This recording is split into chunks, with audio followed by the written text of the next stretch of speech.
Ngaseqaleni kwalelisonto izakhamuzi bezithukuthele zivale umgwaqo ongenela eEersterust ziphikisana nokukhishwa kwazo kulomhlaba. Amaphoyisa omkhandlu asebenzise izinhlamvu zenjoloba ukuhlakaza ababhikishi angena ngodli abhidliza lemijondolo. Kepha ke leli qhuqubana labantu liphinde labuya futhi lapha. Kubo kubalwa nowesifazane onosana olunenyanga. It's actually very sad because he's not even breastfeeding, he's drinking milk. So if I want to make a bottle, I have to go out there because for now there's no electricity. Yeah? So I'm trying my best, but it's hard.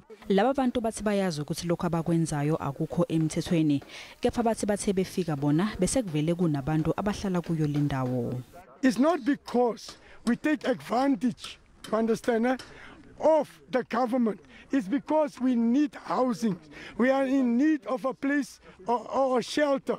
Lendawo ayinawo ugesi, amanzi kanye nezindlu zangasese. Njengoba amakhaza eshubisa umkanja nje kunzima kakhulu kulaba bantu ukuzigcina befudumele. We don't have jobs and where must we sleep? I lost my job because of COVID-19 situation. And I'm staying in the backyard with my children, 6 children. Lendawo sekuyiminyaka ingenazo izindlu ezanele njengoba imindeni eminingi ihlala ezindlini eziyimqasho. We've never been included in the RDP projects. First of all, to start off with, if we have been included, then this wouldn't have happened. Inhlangano eEersterust Action Organization ayiphikisani nokuthi abantu bahlale lapha, kepha ke igxekile ukwenza lokhu ngokungemthetho. Ithi lendawo kumele ilungiswe kuqala.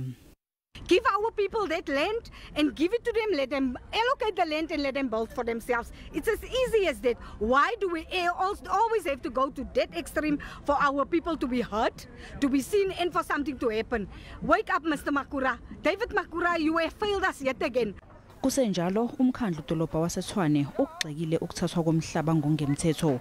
Uhulumeni waseGauteng uthi uzobathathela izinyathelo ezinqala labo abephula umthetho ikakhulukazi ngesikhathi seCovid-19.